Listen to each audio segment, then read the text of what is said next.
Ainsi nous disons Amen. Amen. Que notre Dieu soit glorifié. Amen. Quand Dieu te conduit dans ses voies, tu ne te perdras jamais et tu accéderas à la glorification.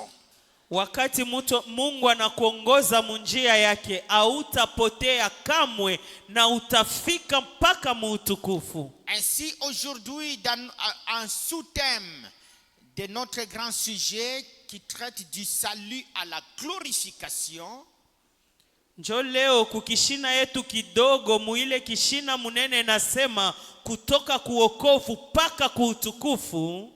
nous allons parler d'un sous-thème intitulé Tutasemesea kishina kidogo ile nasema Suivre la direction divine, kufata uongozaji ya Mungu, marcher dans ses voies. kutembea munjia yake.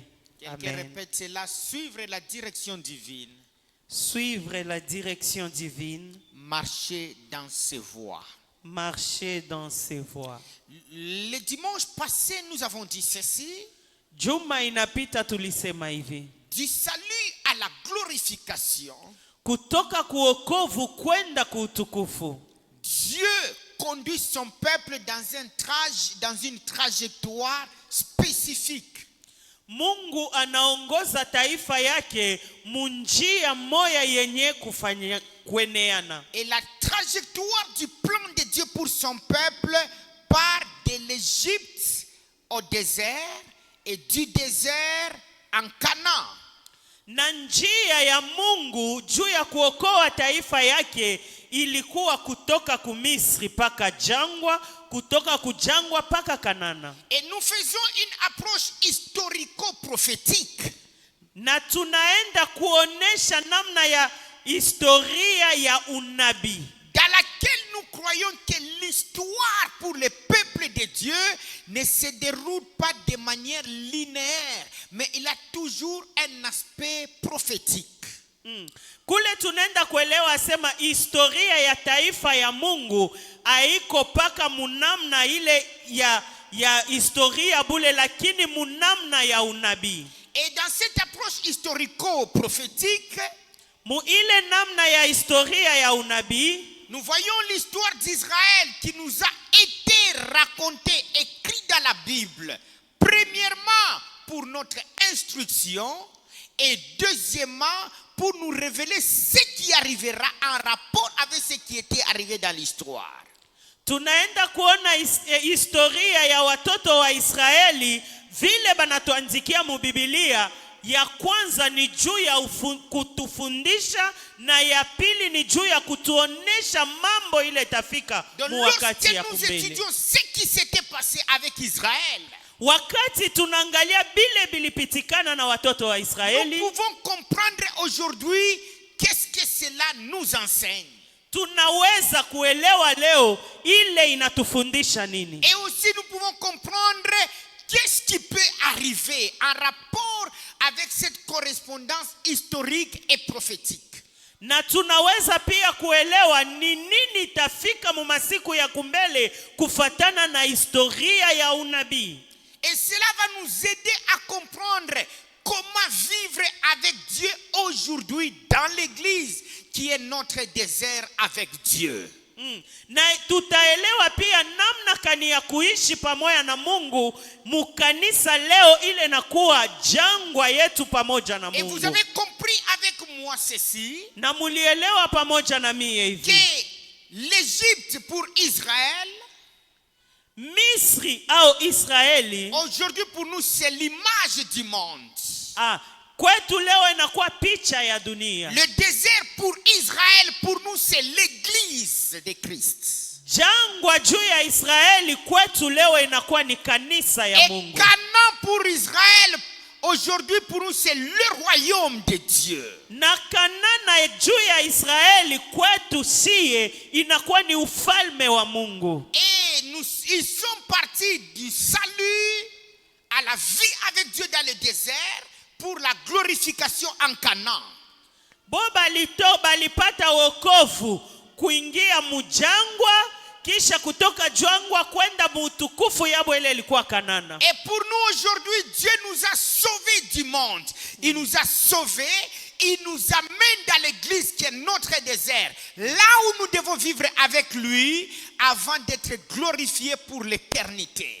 Na siye leo Mungu anatuokoa, anatutosha mudunia, anatuingisha mukanisa ile na kwa jangwa yetu pamoja na Mungu, kisha tunachunga utukufu ya milele mufalme wa mbingu. Cependant, il faut noter que notre glorification éternelle dépend de notre vie avec Dieu dans le désert, dans l'église aujourd'hui. Lakini tunaweza kushika kitu mwani kusema maisha yetu au utukufu yetu ya milele inaelekea namna yetu ya kuishi pamoja na Mungu mujangwa yetu ile na kwa kanisa. Israël était délivré de l'Égypte, de l'esclavage, mais la plupart, la majorité est morte dans le désert parce qu'ils ne savaient pas comment vivre avec Dieu dans le désert.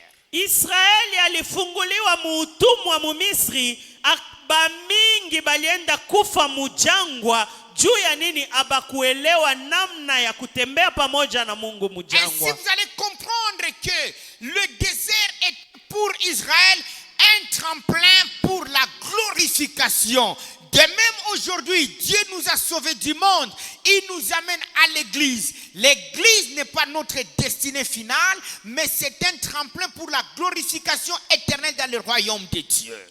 Paka vile juu ya Misri, juu ya batoto wa Israeli jangwa ilikuwa ni mapito juu ya kufika mutukufu yabo kukanana. Njo vile siye ba Kristu leo, kanisa inakuwa ni mapito yetu juu ya utukufu yetu ya milele mufalme wa Mungu. Alors il est question maintenant de voir comment vivre avec Dieu dans l'église, comment vivre avec Dieu dans le désert. Inakuwa ya mafaa ya kujua namna kani ya kuishi pamoja na Mungu mukanisa, namna kani ya kuishi pamoja na Mungu mujangwa. Alors parlons aujourd'hui dans le désert, suivons la direction divine, marchons dans les voies de Dieu.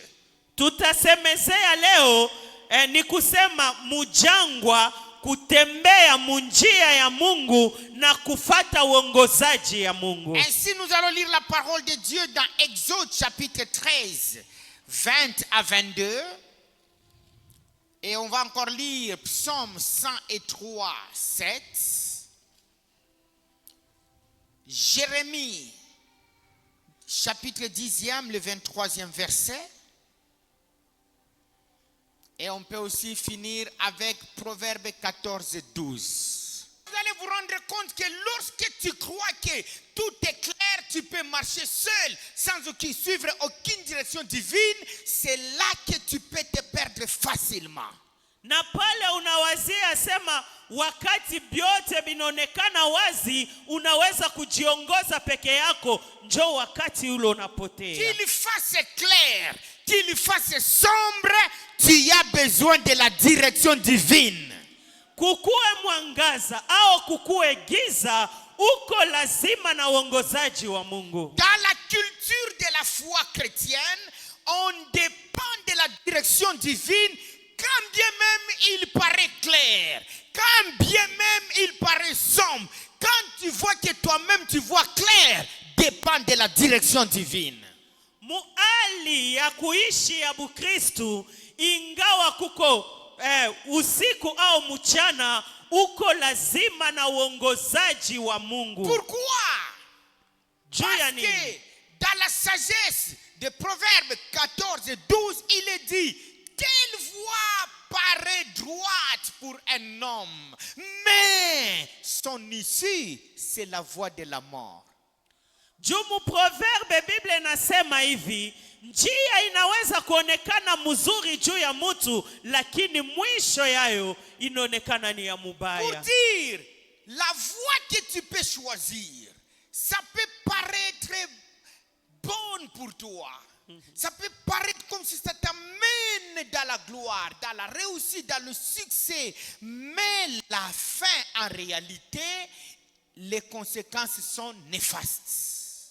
Ni juu ya kusema namna ingine, njia moja inaweza kuonekana mzuri kumacho yako, lakini mwisho ya ile njia inaonekana ni ya mubaya kabisa. Pour dire qu'un homme n'est pas capable de choisir la voie qu'il faut. Ni juu ya kusema mtu ana na uwezaji ya kuchagua njia ile inapashwa. Là où tu es, Fasi huko seul, wepeke, tu n'es pas capable de faire un bon choix de la direction. wepeke hauna na uwezo ya kuchagua mzuri njia ile unaweza Et kupita. tu as besoin d'être guidé par Dieu. Uko lazima ya kuongozewa na Mungu. C'est Dieu qui t'a créé et qui t'a sauvé. Ni Mungu njo alikuumba na yeye njo C'est alikuokoa. lui qui connaît où il t'amène. Yeye njo anajua ni wapi kule kona C'est lui qui kupeleka. connaît son plan pour ta vie et les voies qu'il faut pour y accéder. Yeye njo anajua matengenezo yake juu ya maisha yako na njia inapasha kufata juu ya Tu ne kufika. peux pas toi-même choisir la bonne voie pour accéder à ce que Dieu lui-même a prévu pour toi. Hautaweza wewe peke uchague njia mzuri juu ufike kuishi bile Mungu alikutengenezea. L'incapacité humaine s'impose et nous obstrue de connaître quelle est la voie à suivre. Kukosa uwezaji ya bumuntu inatukazisha tukose kujua ni njia kani tunaweza kuchagua. Tu ne peux pas connaître réellement quelle est la voie de ta destinée. Hautajua kabisa njia ya maisha yako ya kumbele ni nini. Alors vous devez vous rendre compte Sasa mutenda kuelewa chaque jour kila pour siku notre vie, juu ya maisha nous yetu devons chercher toujours la direction divine. tunapasha kutafuta paka uongozaji Nous wa devons Mungu. seulement nous laisser diriger par Dieu. Tunapasha kujiachilia kuongozewa na Mungu. Que notre façon de voir les choses ne nous trompe pas pour faire n'importe quel choix et prendre n'importe quelle direction. Namna yetu ya kuona isituzuize tusifanye buchaguzi mzuri na tutoke nje ya njia Et yetu. vous allez vous rendre compte que Jérémie, Dieu lui a fait comprendre une chose, qu'il n'appartient pas à l'homme, quand il marche, de diriger ses propres pas. Mungu anamfungulia Yeremia mambo mzuri, anasema haiwezekane kwa mtu kuchagua njia yake pekee na kujiongoza pekee Parce yake. que Jérémie s'était retrouvé dans certaines situations Juu Yeremia alijikuta muma namna ingine muma situation ingine qui semblaient le troubler. ile ilikuwa na mvuruka. C'est l'un des prophètes qui se lamentait beaucoup à cause de certaines situations qu'il avait rencontrées. Alikuwa nabii, alikuwa najitompolea sana kufatana na bile alikuwa naishi mu maisha Alors yake. toutes les situations que Jérémie rencontrait Sasa majira yote ile alikuwa nakutana nayo mu maisha avait toujours tendance de le tirer à ce qu'il marche, qu'il choisisse sa propre voie. ilikuwa na mkokota juu aanze kuchagua njia yake pekee Il ajiongoze. était tenté de prendre sa direction.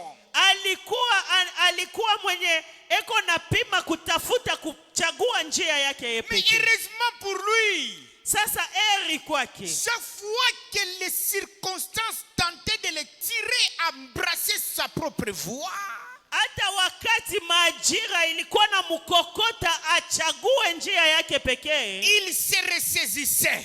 alikuwa narudia ndani mwake. C'est pourquoi il a dit, Njo kwa maana anasema je le sais. mimi najua. Ça, il a dit à l'Éternel. Ile anamwambia wa milele Dans son dialogue avec l'Éternel, mu mazungumzo yake na wa il milele, dit, je le sais, anasema mimi najua qu'il n'appartient pas à un homme quand il marche à diriger ses propres pas. aielekee kwa mtu wakati anatembea aanze kuongoza mapa yake. Il dit, j'ai cette assurance, je le sais. Niko na ile hakikisho, mimi najua. Alors vous allez vous rendre compte Mutenda kuelewa que souvent, mara il y a nyingi certaines circonstances de la vie. kunakuwa majira ingine mu Il y a maisha, certains problèmes mamambo ingine qui t'arrivent. ile Quand nakufikia, ça t'arrive, wakati tu as nakufikia, toujours tendance unakuwa na pima d'embrasser ta direction.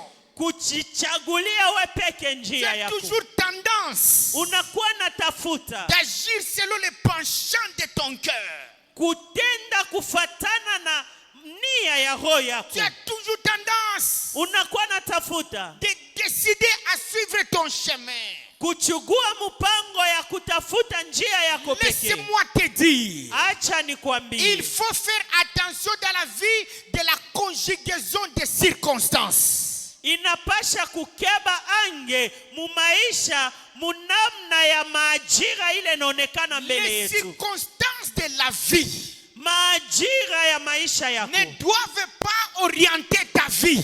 haiwezi kuongoza maisha yako. Ne prends jamais des résolutions à partir des circonstances de la vie qui sont négatives.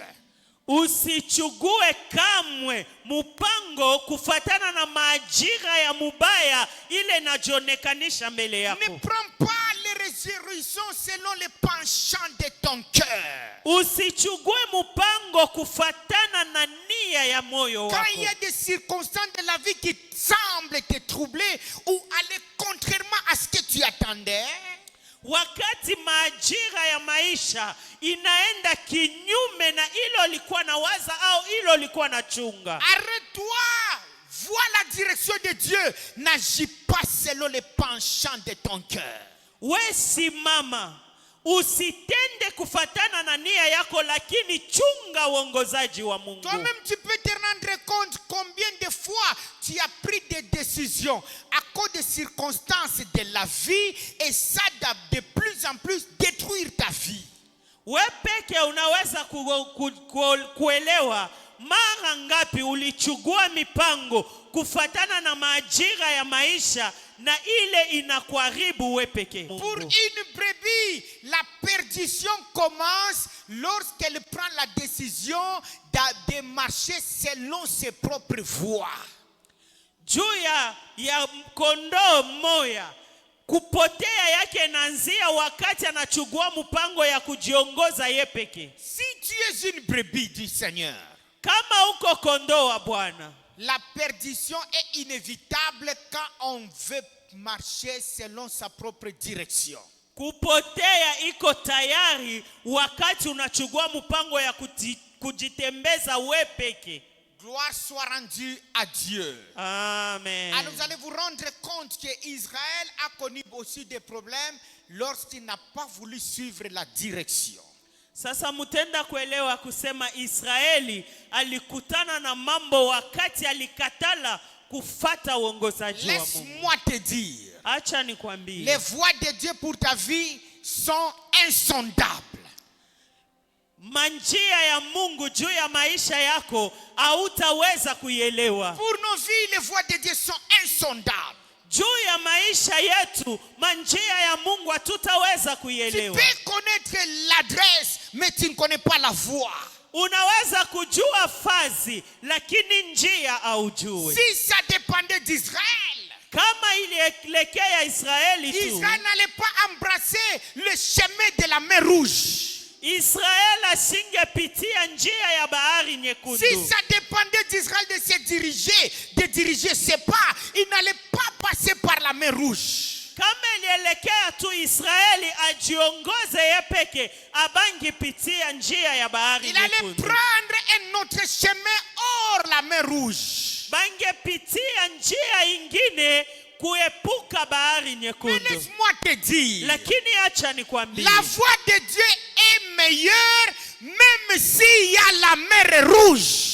njia ya Mungu iko ya mzuri hata kama kunakuwa bahari Même nyekundu. s'il y a la mer Rouge devant, Hata kama bahari nyekundu la iko voie de mbele, Dieu est la meilleure. njia ya Mungu iko ya Pourquoi mzuri. elle est la meilleure? Juu ya nini iko ya mzuri? Parce que Kwani la traversée de la mer Rouge kutambuka bahari nyekundu était l'occasion pour qu'Israël soit baptisé. ilikuwa bahati kwa Israeli Et abatiziwe. l'apôtre Paul a dit, Na mtume Paulo anasema Israël a été baptisé à travers la mer Rouge à Moïse. asema Israeli alibatiziwa mubahari nyekundu kupitia Musa. La voie de la mer Rouge est la meilleure Njia ya bahari nyekundu ilikuwa ya parce mzuri qu'elle est l'occasion pour Dieu d'enterrer, de mettre fin à tes ennemis.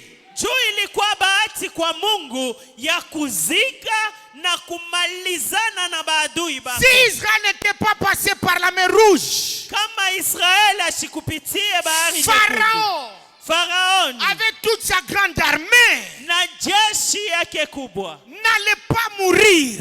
abangi kufa. Ils allaient continuer à malmener et à ramener ce peuple. Bangeendelea kufata na kurudisha ile taifa. Oh, je dis à quelqu'un, suis la voix de Dieu. Amen. Suis la voix de Dieu.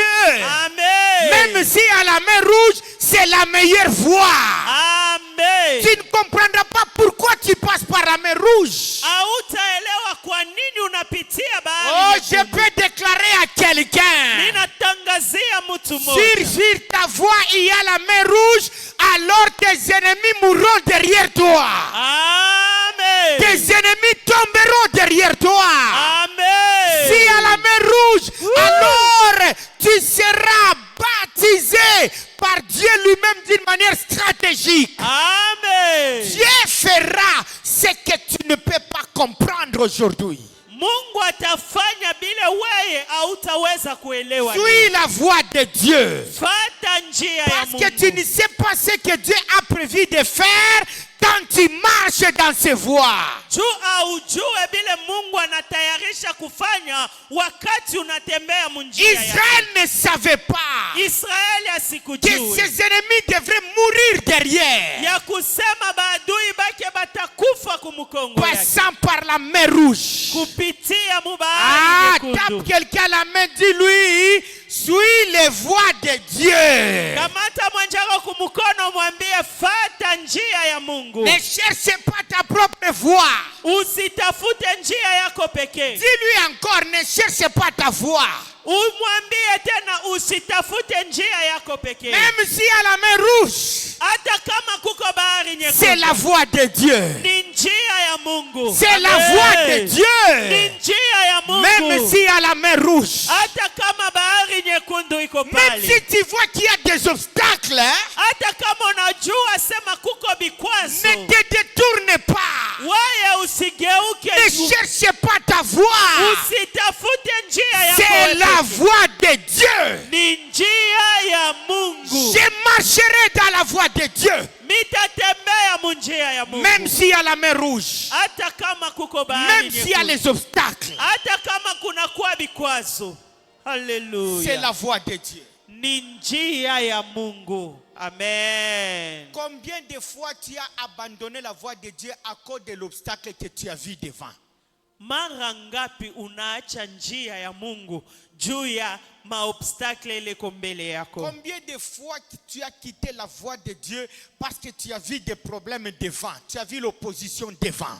Mara ngapi unatoka munjia ya Mungu juu unaona mambo kumbele au upingano kumbele? Laisse-moi te dire, Acha il nikwambie, n'y a rien de pire qu'abandonner la voie de Dieu. Car lorsque tu abandonnes la voie de Dieu, tu as abandonné la voie de ta destinée. haina kitu kinakuwa mubaya sa kuacha njia ya Mungu. Kwani wakati unaacha njia ya Mungu, unaacha njia ya maisha yako ya kumbele ya utukufu. Il n'est pas au pouvoir de l'homme de diriger ses propres pas. Haina uwezo ya mtu kuongoza mwenendo Ce yake n'est pekee. pas de ton pouvoir de diriger ta vie.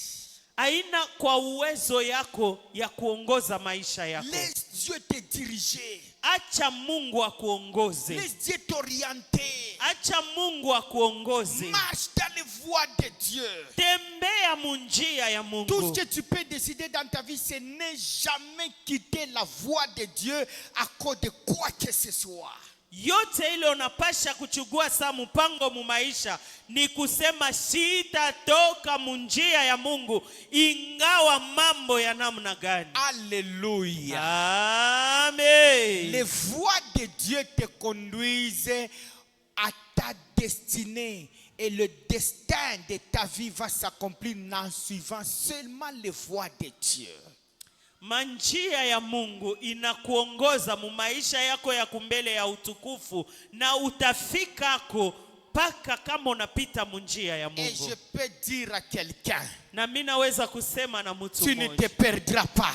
hautapotea Tu ne quitteras kamwe. pas la voie de Dieu. Amen. Tu ne quitteras pas le chemin où Dieu t'a placé. Amen. Oh, je prie pour toi en déclarant que l'ennemi ne puisse jamais te dévier. Amen. Tu ne quitteras jamais la voie de Dieu. Amen. Tu ne quitteras jamais la voie de ta destinée. Amen. Oh, nous plaçons tes deux pieds sur la Alléluia. voie de ta destinée. Amen. Et je déclare sur ta vie, si seulement le diable avait commencé à mettre tes pieds en dehors de la voie de Dieu, maintenant tu retournes au nom de Jésus-Christ. Amen. Merci Jésus.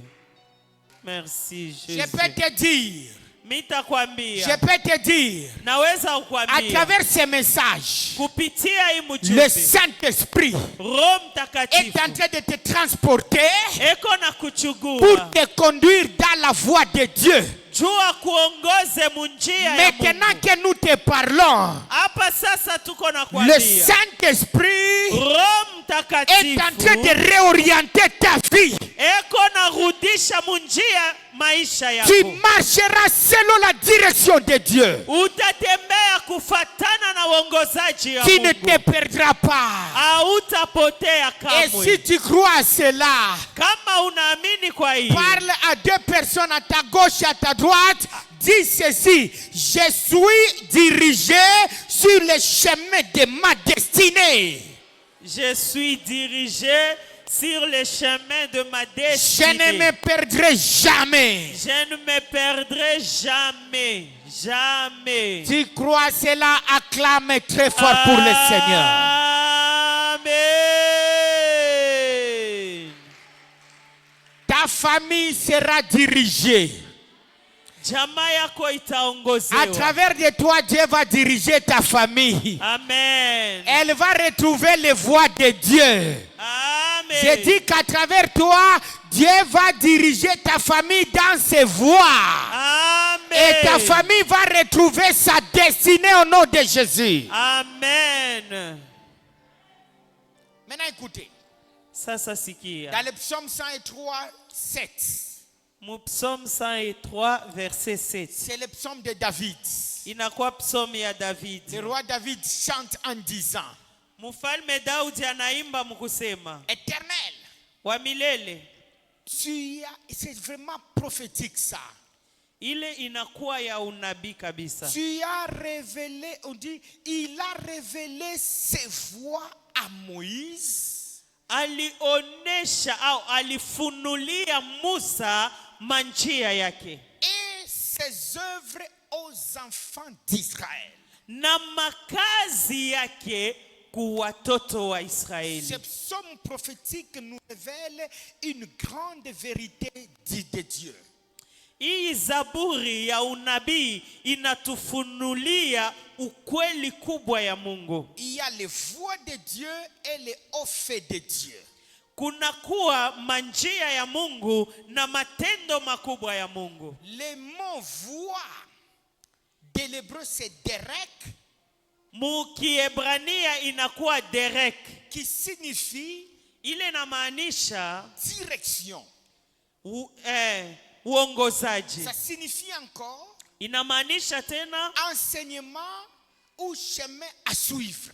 mafundisho au njia ya kufata. Alors vous allez vous rendre compte Mutenda kuelewa que la voie qui est la direction, njia ile inakuwa fasi ya kupitia, qui est aussi l'enseignement, inakuwa pia mafundisho, le chemin à suivre. njia ya kufata.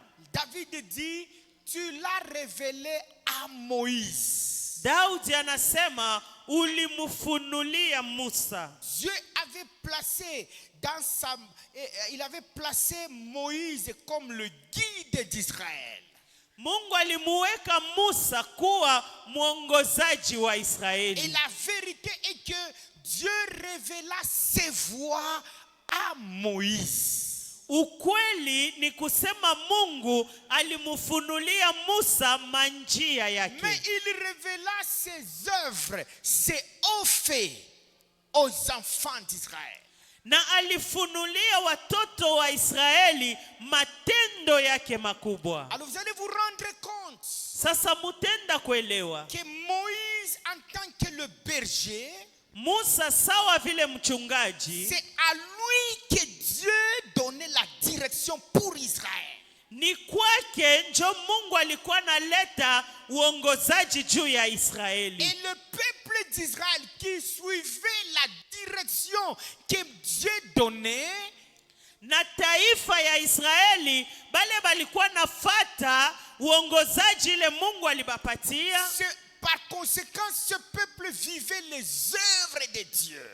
Kinyume na ile hii taifa balikuwa naishi matendo ya Mungu. Ils voyaient Dieu agir dans leur vie. Balikuwa naona Mungu kutenda mu maisha yabo. Et la direction que Dieu donnait aussi à travers Moïse, c'est aussi à travers l'enseignement. Na ile uongozaji Mungu alibapatia kupitia Musa ilikuwa pia mafundisho. C'est ici où vous allez vous rendre compte que chaque enseignement donné à l'église est une direction pour ta vie. Na hapa njo utaelewa kusema kila mafundisho inaletewa mkanisa inakuwa juu ya kuongoza maisha yako. Dieu dirige son peuple à travers sa parole. Mungu anaongoza taifa yake kupitia neno lake. Il montre la voie à suivre à travers sa parole. Anaonesha njia ya kufata kupitia neno lake. Il donne la direction à travers sa parole et par son esprit.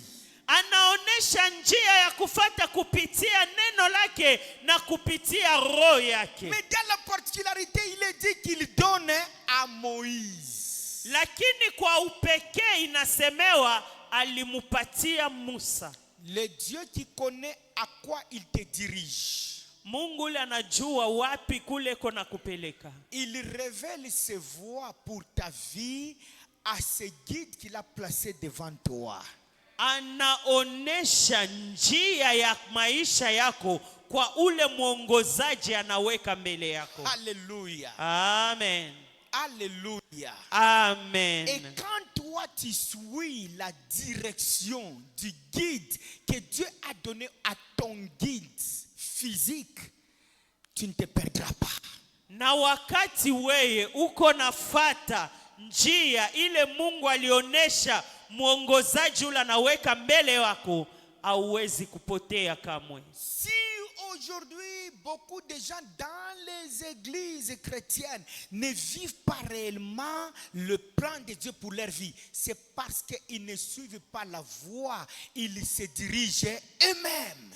Kama leo batu bamingi baminifu bamingi abaishi mukono ya Mungu mu maisha yabo, kwani abapende kuongozewa na Mungu. Souvent vous verrez les gens, c'est quand ça ne marche pas qu'ils viennent maintenant parler. Oh, j'ai fait ceci, ça n'a pas marché, j'ai connu l'échec. Mais quand tu as commencé seul. Et quand tu as l'échec, tu viens parler pour qu'on puisse te racheter de l'échec. C'est ça le problème.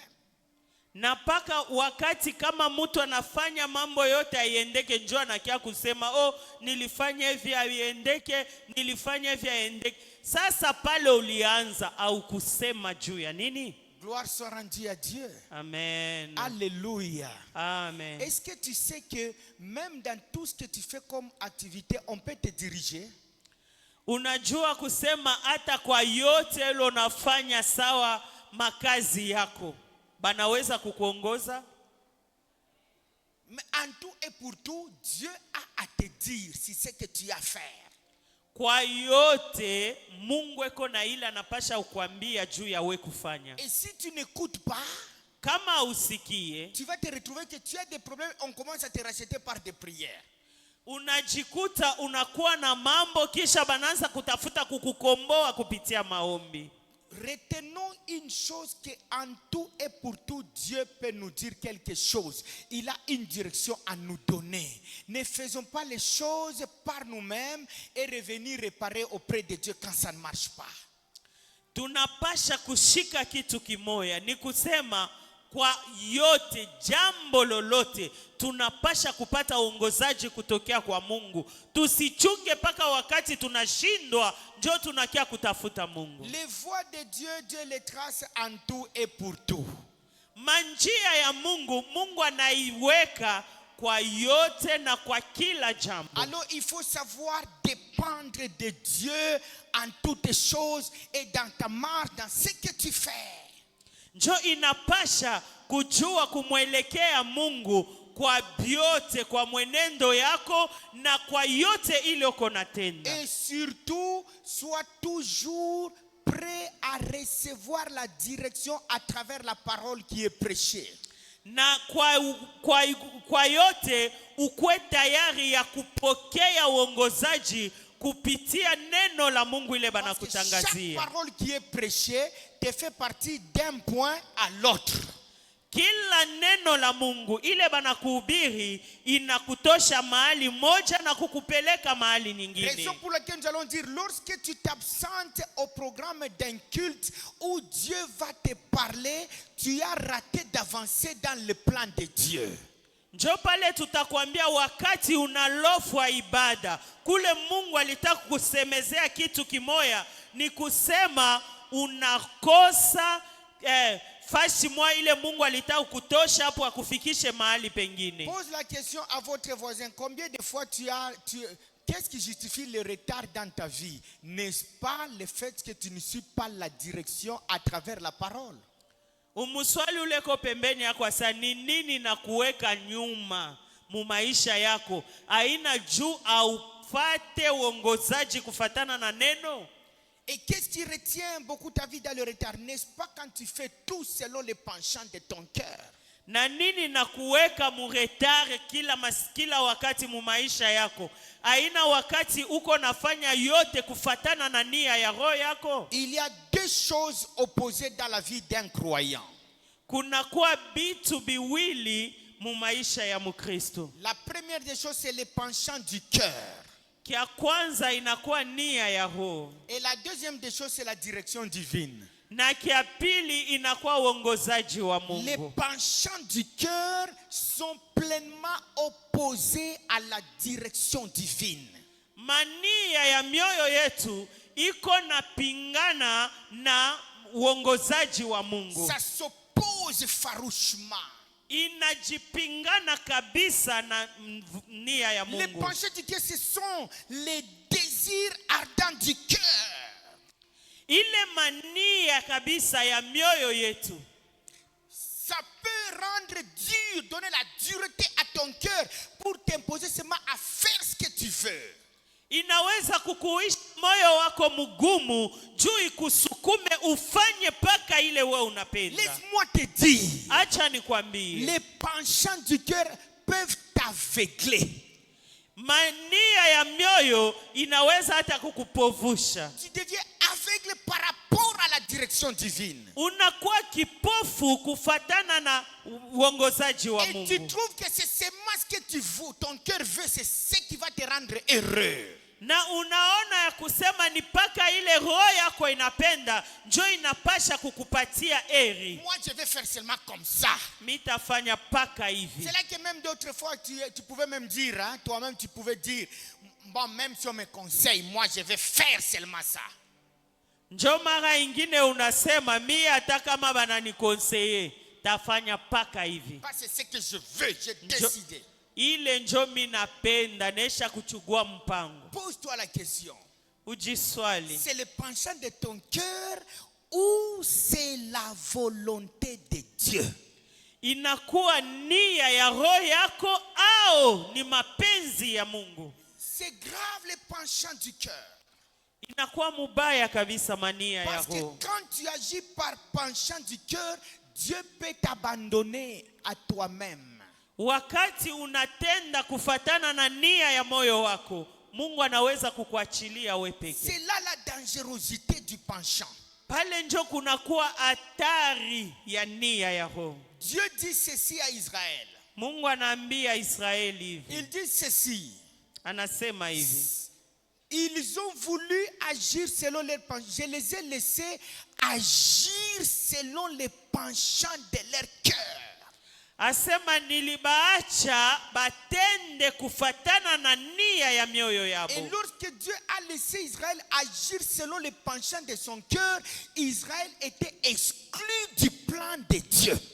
Na wakati Mungu aliacha Israeli atende kufatana na mania ya mioyo yake, Israeli alitoka mu mapenzi au matayarisho ya Mungu. Dieu l'a laissé. Mungu anamwachilia. Fais maintenant ce que tu veux. Fanya bila unapenda. Et c'était une façon de punir Israël. Na ilikuwa namna ya kuapiza Israeli. Alléluia. Amen. Il a exclu de son plan. Anawatosha mu matengenezo Notre yake. Dieu, Mungu wetu, quand il nous dirige, wakati anaongoza, il sait que nous sommes faillibles. anajua sema tuko wazaifu. Il sait que tu peux te dérouter un peu, mais ne t'endurcis pas dans la déroute.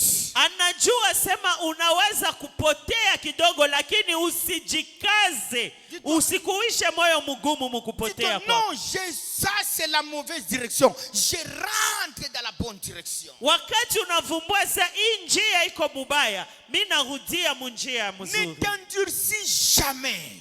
Usikuishe moyo wako Lorsque mgumu. tu te rends compte que tu es parti à côté de la voie de Dieu. Wakati unajikuta sema unaenda nje ya njia ya Mungu. Israël fut abandonné. Israeli aliachiliwa. Dieu l'a laissé maintenant marcher. Mungu anawaacha sa mutembee Et sasa. quand il continuait à marcher, il commençait à tourner la montagne jusqu'à ce qu'ils sont morts, tous ceux qui sont sortis de l'Égypte.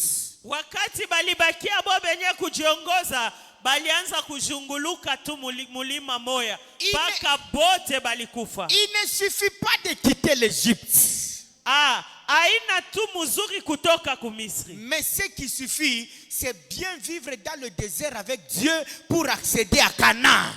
Ile nakuwa ya mzuri ni kuishi mzuri pamoja na Mungu mu desert juu ufike mu Kanani. Les penchants du cœur.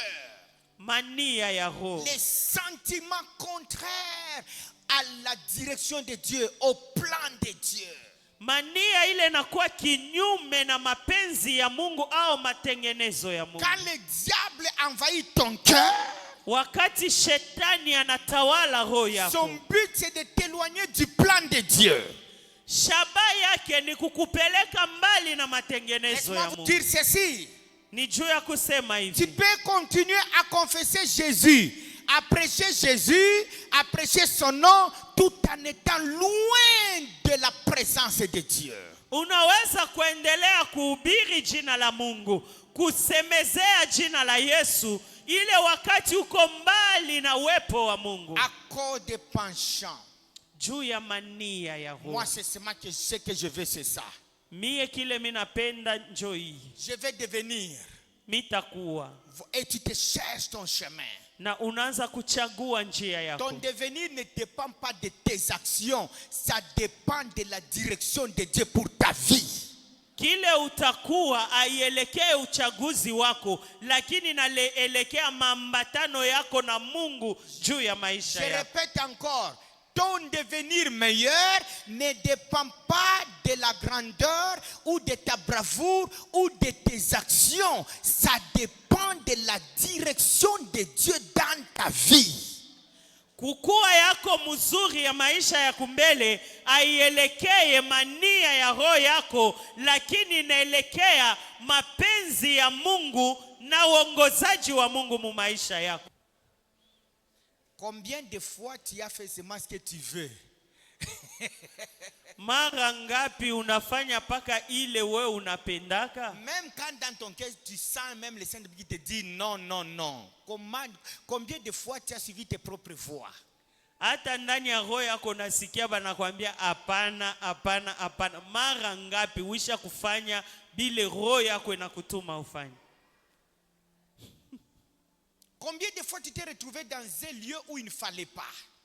Mara ngapi unajikuta fasi ile haikupashwe, En abandonnant ton lieu.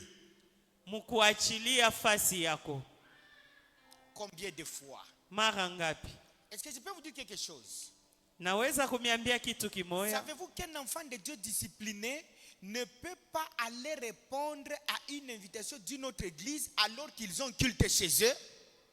Unajua mtoto wa Mungu wote mwenyeko discipline hawezi kwenda kujibu kwa invitation ya kanisa ingine wakati beko na ibada kwabo. Non, moi invité j'étais à l'église. Mais est-ce qu'il y avait ta nourriture là? Ta nourriture c'est dans ton église. Là où tu as ton berger, à qui Dieu donne la nourriture pour te diriger, pour te nourrir. Dieu connaît qui tu es. Il connaît où il t'amène. Tu ne peux pas aller manger n'importe où. Tu dis, non, non, c'est l'indiscipline dans la foi.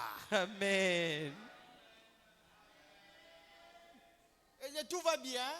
Amen. Maman, papa, vous êtes là. Qui est ce papa, qui est cette maman qui va vouloir que son enfant ne mange pas à la maison et il va manger chez les voisins? Baba na mama mko hapa. Ni baba kani au mama kani atetika mtoto wake akatale kula kunyumba enda kakule kuba voisin? Et la maman dit, ah, Kizure Shakuria. C'est-à-dire c'est une mère irresponsable, un père irresponsable. Amen. Et la nourriture de la maison ça chôme et il a mangé chez les voisins. Chakula munyumba inalala, wonenda kula kubajirani. Kokote mtoto le mashikio mwezima usikapime tena. Amen. Parce que les voisins ne connaissent pas qu'est-ce que ton enfant a mangé hier, qu'est-ce qu'il a mangé le matin. Ce qu'on va lui donner peut-être ça va lui faire trop mal au ventre, même si c'est bon. Jirani wako asiwe jana mtoto wako alikula nini au asubuhi alikula nini. Saa zingine bile batampatie tamulumisha tumbo, wenjo utateso. Dis à votre voisin, sois à table de ton église pour manger ce qu'il te faut manger. Sois à table de ton église pour manger ce qu'il faut manger. Amen. Ne te dirige pas toi-même comme tu veux.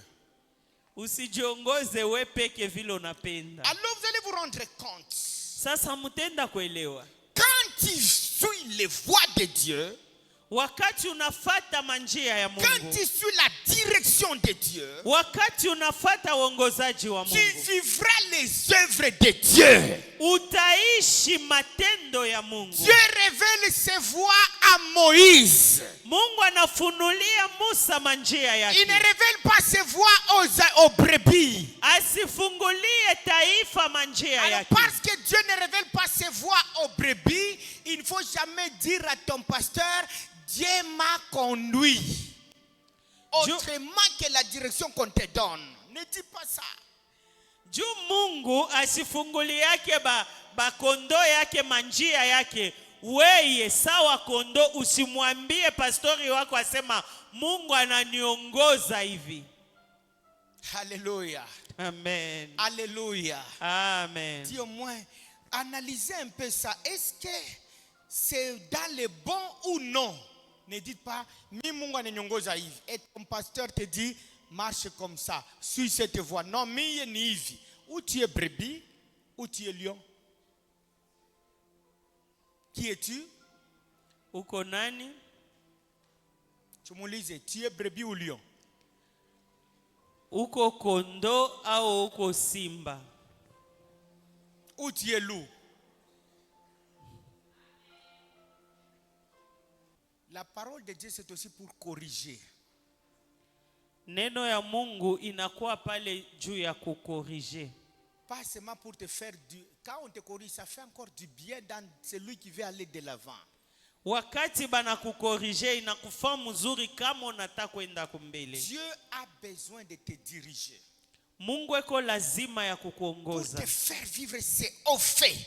juu uishi matendo yake makubwa. Et je vais te dire, quand tu suivras la voie de Dieu, tu vivras les hauts faits de Dieu. Na nitakwambia wakati utaishi uongozaji wa Mungu, utaishi matendo yake C'est makubwa. pourquoi Moïse a dit, Njo kwa maana Musa anasema dans Exode 33, 12 à 13, mu Exode 33, 12 à il 13. fait une prière spéciale.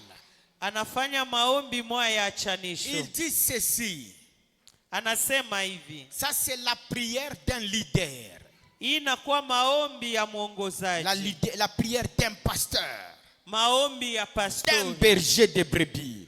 mchungaji wa kondoo. Il dit, Éternel, Anasema wa milele, si j'ai trouvé grâce à tes yeux, kama napata neema kumacho yako, fais-moi connaître tes voies.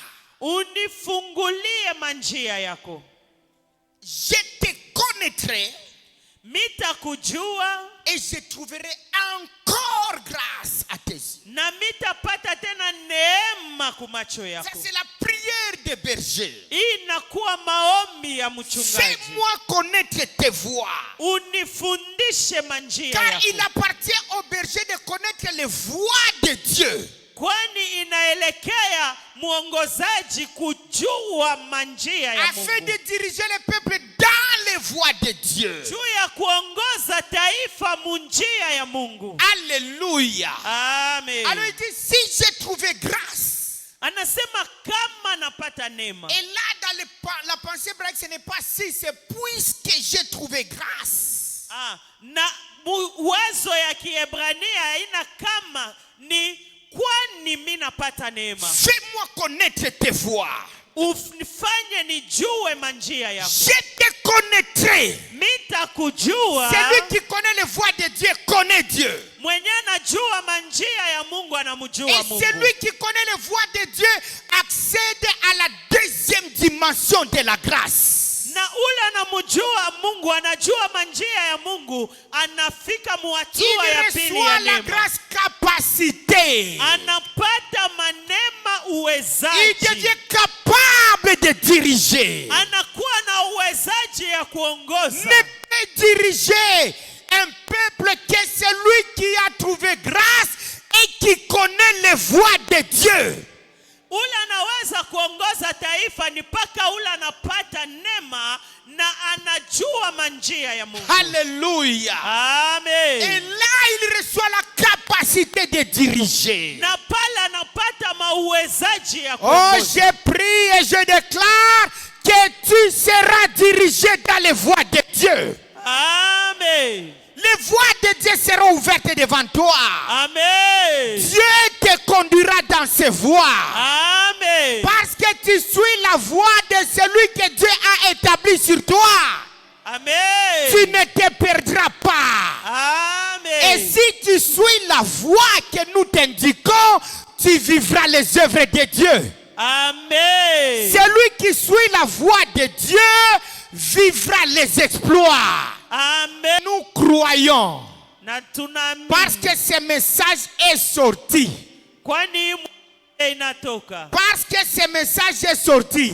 Kwani mjumbe inatoka. Tu vivras les œuvres de Dieu. Utaishi matendo ya Dieu t'a Mungu. programmé à vivre ses œuvres. Mungu anakutayarisha uishi Tu matendo ya. les vivras. Utaiishi. Alors je prie pour toi que l'Éternel Dieu te donne la direction qu'il te faut. Amen. Que Dieu t'élève. Amen. Que Dieu t'éclaire. Amen. Tu marcheras dans les voies de Dieu.